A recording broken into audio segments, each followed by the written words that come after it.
What's up, everybody? It's Draymond Green. Make sure you subscribe to the Volumes YouTube channel below so you don't miss any more of this great content going forward. What's up, everybody? Welcome back to the Draymond Green Show. This is our 11th episode, and we have another all-timer joining this show this week in Charles Oakley. He's Uncle Oak to me, but Charles Oakley to you, we all know him, the enforcer. He also has a book released today, actually, titled The Last Enforcer, which is embodying who he is, and not only who he was as a basketball player. Uncle Oak is still an enforcer. Like, that's never changing. But obviously, you're talking raw, uncut stories about his time in the NBA, about things that happen on the court, off the court, and these are untold truths that you don't really get the opportunity to hear often, because most guys just aren't comfortable doing that. Most guys just aren't comfortable ruffling any feathers, but Uncle Oak's a little different. And, he has a book out, The Last Enforcer. Make sure everybody check that out. We will be getting into the book and some of the things that he's speaking of in the book on the interview. So I'm looking forward to that. But as you know, we like to go around the association a little bit, and then we also like to go around other leagues as well. But just for starters, I know news broke that I had signed a deal with TNT, and I am a part of the TNT team. And what does that mean, and what does that look like for me? I know everybody's been wondering, just due to I'm still playing at a high level. So what does that actually mean? I know some Warrior fans freaked out a little bit. Let me get this out there now. I am not about to retire. I still think I have a lot left to give in this body. I think I still have some more things that I want to accomplish. One of those being a championship. Obviously one of those being another Defensive Player of the Year, All-Star. I still got a bunch of things I want to accomplish as a basketball player. So I am not retiring from basketball. Let's get that out there right away, just to clear that up.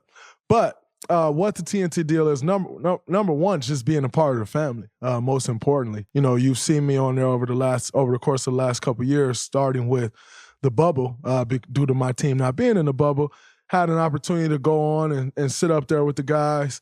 And number one, and it all started for me in going on the arena with the great host, Carrie Champion, who was incredible, who a lot like Ernie Johnson just kind of walked me to things that I wanted and needed to say.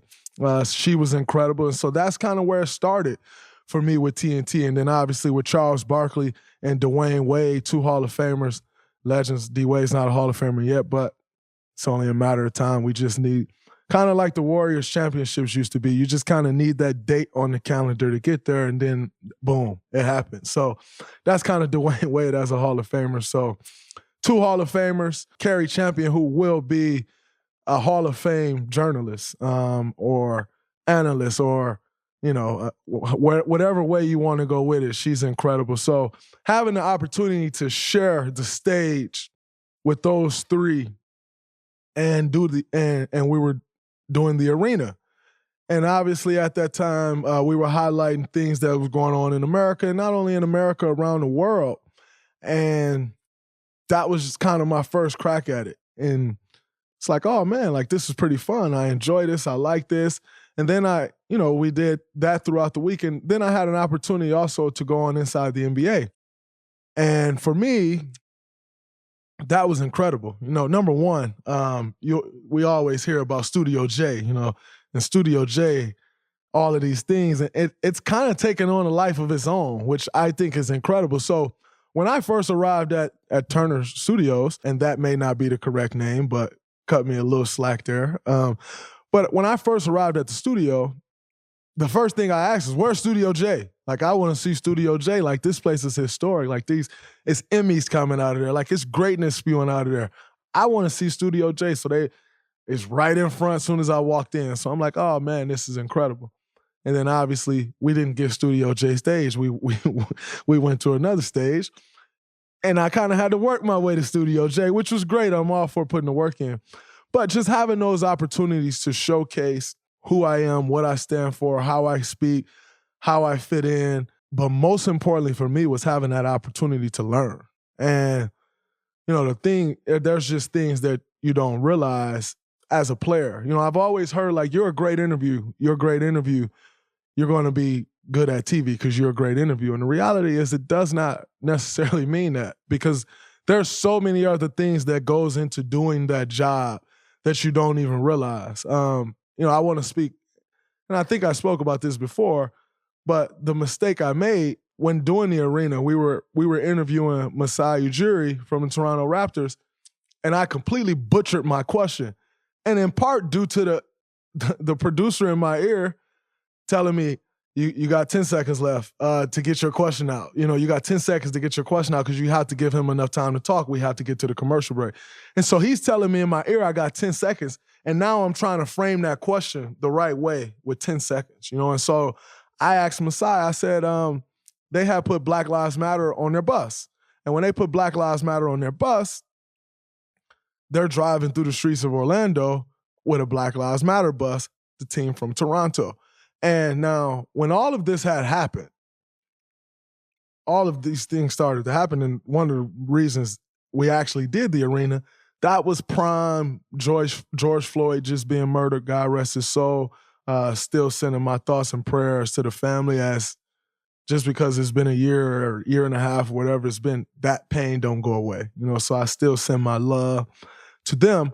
But I asked him, because a real push for change came when we saw that. And that was like, some people have been pushing for change for years.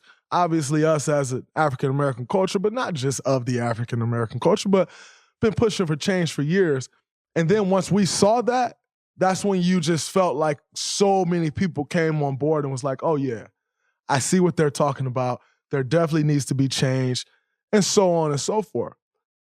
So what I was intending to ask him was, there's 29 other teams in the NBA, you being the one that's out of the country, from an event that just really sparked this push for change that happened in America. None of these other 29 teams decided to put Black Lives Matter on their bus, but you did. The one team that is out of the country and was not in the country that really sparked that movement. And of course, people like, you idiot, there are Black Lives Matter everywhere, this, that, and the other. I'm not saying Black Lives doesn't matter everywhere. I'm specifically asking about this because there was one particular incident that happened in America that really sparked this push for change. And I caught a lot of flack for that, but it was the best thing that happened to me because it was an incredible learning experience.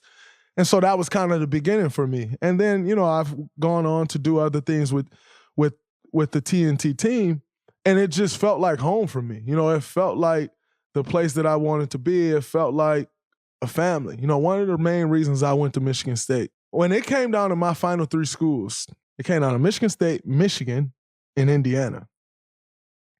And I was actually going to go to Michigan, and they invited me up and all of that stuff.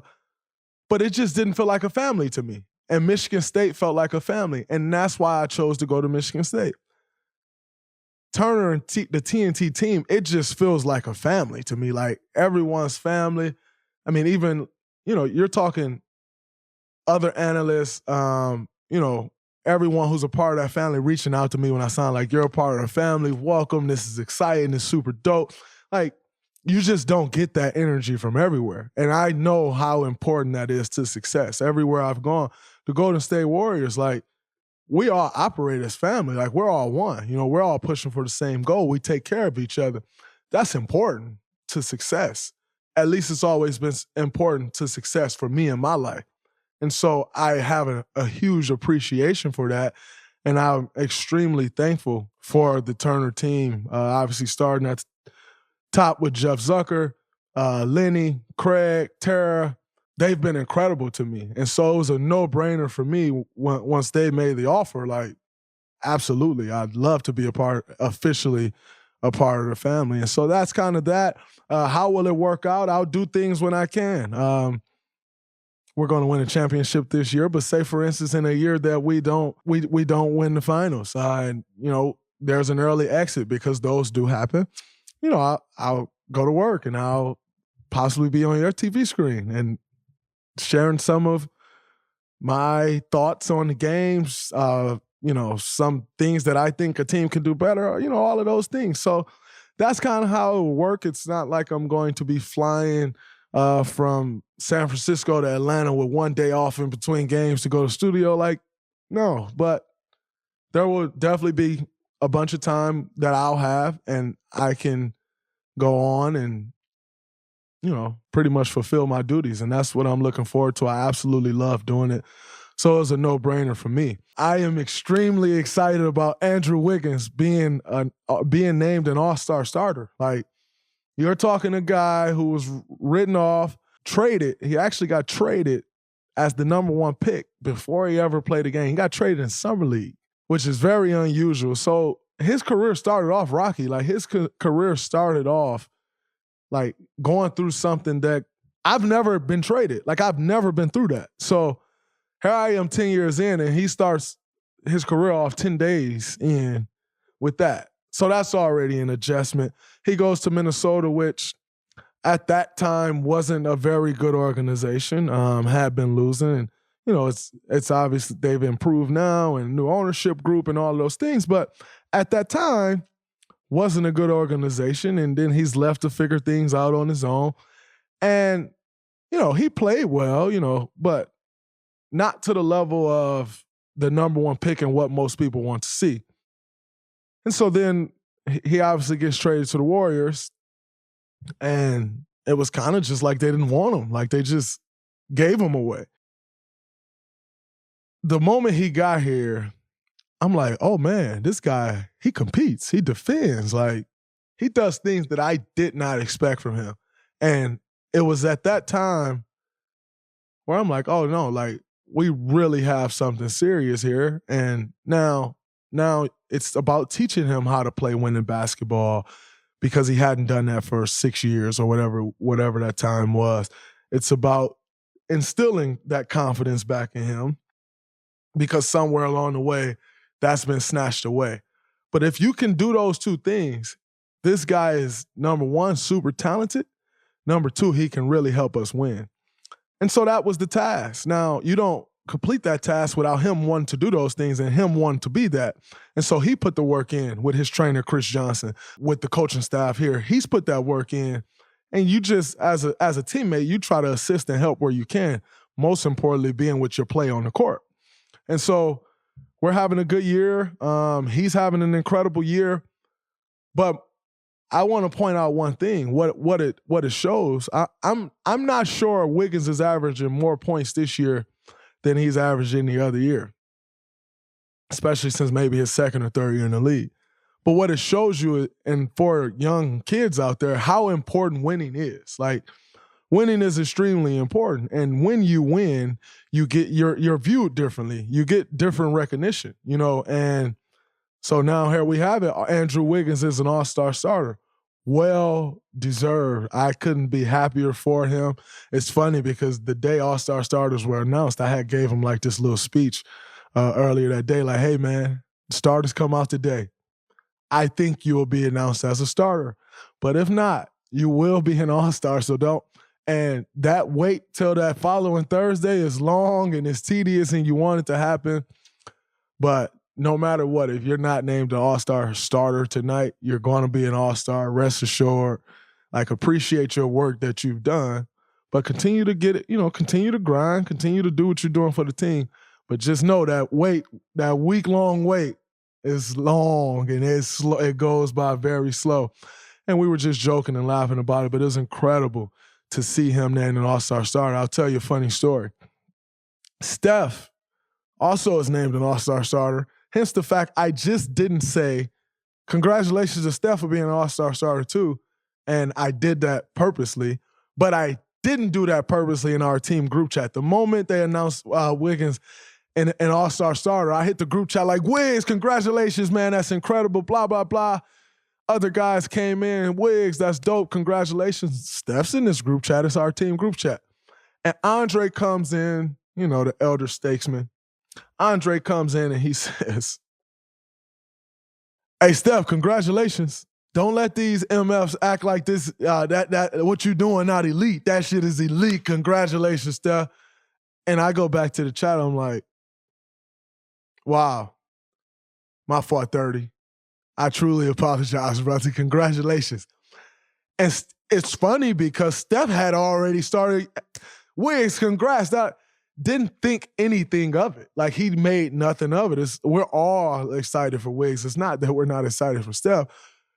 We are just more accustomed to Steph being an all-star starter, and we knew it was happening. And so I felt extremely bad about it. I spent like the rest of that day apologizing through text, and then I went to the gym the next day. I saw him. I apologized again because I ran into Tyrese and Shia LaBeouf at a party for Grammy Vanity Fair party. And my wife and I, we were sitting there, we were talking to Tyrese. She's in the acting business, and so it's always good to make those different connections. And Shia LaBeouf came up, and he's like, "What's up, man?" Da-da-da-da-da. And he congratulated Tyrese on maybe his recent movie, or the movie had gotten maybe it's, and Tyrese was like, "Thank you. Why you didn't call me and tell me that?"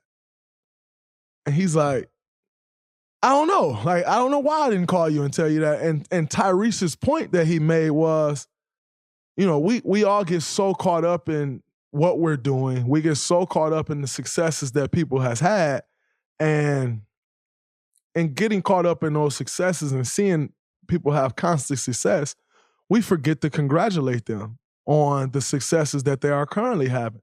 And the reality is, it's wrong, because that congratulations may be what pushes that guy that wants to have success, or lady or woman or female, to want to chase that success again. And also to feel appreciated, because sometimes we all need to feel appreciated. And when he made that point, it really stuck with me. I was like, wow. And so, like, even today, I'll still text Drake, like, when all 10 of his songs hit the Billboard, or 9 out of 10, like, "Yo, congratulations. That's amazing." Like, because I'm sure most people, or I still text Brian when Brian does, like, "Yo, congrats." Because most people, you almost become numb to the wins. And it's so unfair, because winning is hard. To continue winning is even tougher. And so it's so unfair to them. And so I wanted to share that story about Steph. But also, and everybody who's listening, when you have people doing great things, congratulate them. It means a lot, regardless of how much success they've had. It means a lot. It goes a long way. I too am a culprit of that, and not doing it as much as it should be done, but I try to make sure I do that. So make sure you're doing it. And speaking of All-Star Weekend, we got my boy Juan Toscano-Anderson in the dunk contest. And it's funny because a couple of days ago, he was like, "Yo, should I do the dunk contest?" I said, they'll let you do it. He's like, "Yeah, I think I'm gonna do it." I said, "You'd be a fool not to do it, because the stage doesn't get bigger than that. You know, the only way the stage gets bigger than that is the NBA Finals. And there's no guarantee you'll ever play in the NBA Finals. Why not? Everybody's watching All-Star Weekend. Everybody's watching you. Even if you go bomb it. Like, I remember seeing some guys bomb the dunk contest. No one speaks on it. No one cares. You know why? Because no one ever talks about the person who loses. They're only going to talk about the person who wins in their dunks. Maybe you win, you know? You need to come up with 3 or 4 great dunks. Maybe a guy misses a dunk and it don't even take a hard dunk to win it. You know, like, you just don't know. So why not put yourself on that stage? On the flip side, we have Andrew Wiggins, who jumps out of the gym, that won't do it. And I talked to him about it and kind of threw shade at him. And, you know, Wiggins is a young old man, like, nah, Dre, my body ain't right for this. Like, nah, I can't. I should have been did it, though. You're right. I should have been did it, but my body not right for that, man. I'm like, Wiggs, come on, man. Like, I just watched you put your head above the top of the square, brother, like a few weeks ago. Come on, man, get in the dunk contest, but no chance Wiggs is doing it. Gary Payton II. I talked to GP. Like, GP, why wouldn't you do the dunk contest? Oh man, I just got the bounce in my regular dunks.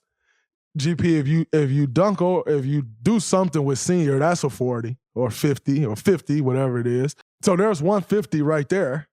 If senior toss you a lob off the glass or something, that's a 50 right there. Maybe you do something with Steph Curry, who's going to be there. That's a 50 right there. Now you need to come up with 2 more dunks that gets you good scores. Do it, GP. Of course, GP want to do it. And then I text Kuminga, like, yo, you're a rookie. Why wouldn't you do the dunk contest? Again, talking to him about the stage. He's like, man, I don't do fancy dunks. I can jump high, but I don't really got all the fancy dunks. And I'm like, do the dunk contest. You can get a dunk coach to walk you through some dunks you can do and you don't even know you can do them. Like, do the dunk contest. He didn't want to do it. So I hope those 3 guys listen to this episode, because I am pissed off that they didn't put themselves in that dunk contest. We could have had 4 dubs in there. But nonetheless, man, good luck to Juan T. I hope he can bring it home. I am extremely proud of him of even putting himself in that position. That's just you. Like, there's no one else going out there to do that with you. You're on the stage all by yourself. But he's earned that. He got it out the mud straight from 95th Street in Oakland, like 95th Ave. He just put the work in to be in this position. I'm happy he's doing it. And I would be remiss if we didn't talk about Joe Burrow and Matthew Stafford and the Rams, or Joe Burrow and the Bengals and Matthew Stafford and the Rams in the Super Bowl in LA. Number one, I think it's insane that it never happened, and then 2 years in a row we got the home team in the Super Bowl. Absolutely mind-blowing, but it's incredible to see. It's great for the city of Los Angeles. It's great for the Kroenke family. It's great for the Rams organization as a whole. So I'm looking forward to seeing it, also looking forward to being there.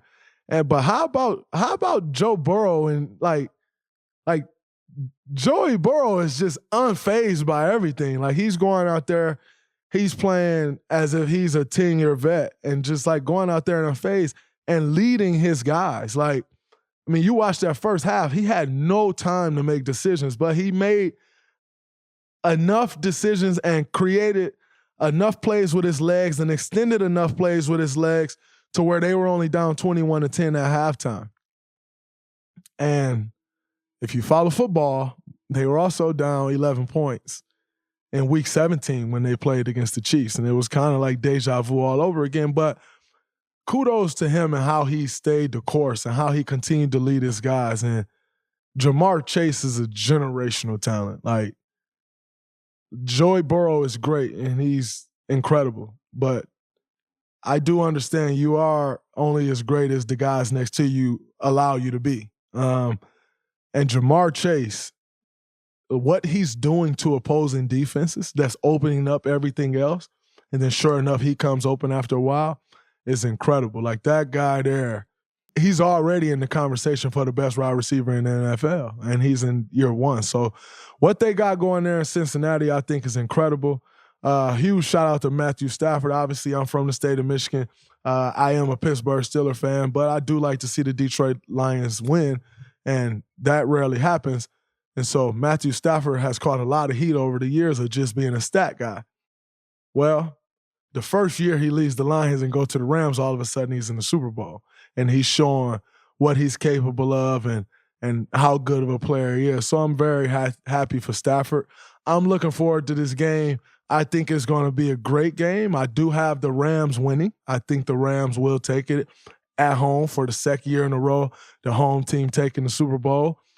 I personally, the Rams defense is incredible. Like, you're talking Jalen Ramsey at the corner. You got Aaron Donald and Von Miller on the defensive line controlling everything. Like, it's going to be hard against that defense, but not only is their defense incredible, but they actually had an offense to match. Shout out to OBJ, the game he had. I think he had 9 receptions for 113 yards or something. Everybody wrote him off. And I was happy he went to L.A. And the reason I was happy he went to L.A., I personally just think a guy like that needs to be in a big city. Like, he thrived in New York. He thrives in those settings. You know, maybe that's what motivates him. Like, maybe that's what pushes him. And to see him go from New York and thrive to Cleveland, we all know my relationship with Cleveland, so I don't even need to go further into that, especially with Uncle O being for Cleveland. I'm going to leave that alone today. And struggle. And then to LA, does not miss a beat, right back looking like the Odell we saw in New York. Some guys need those bright lights. Maybe the lights weren't bright enough for him in Cleveland. And that is okay. That's okay. Everybody want to down that man and talk about him. He thrives when the lights are on. And I'd much rather have a guy who thrives when the lights are on than a guy who thrives when they're off. He thrives when the lights are on, so big ups to Odell, man. I'm happy to see him back playing at the level that he's playing at. It's incredible to see.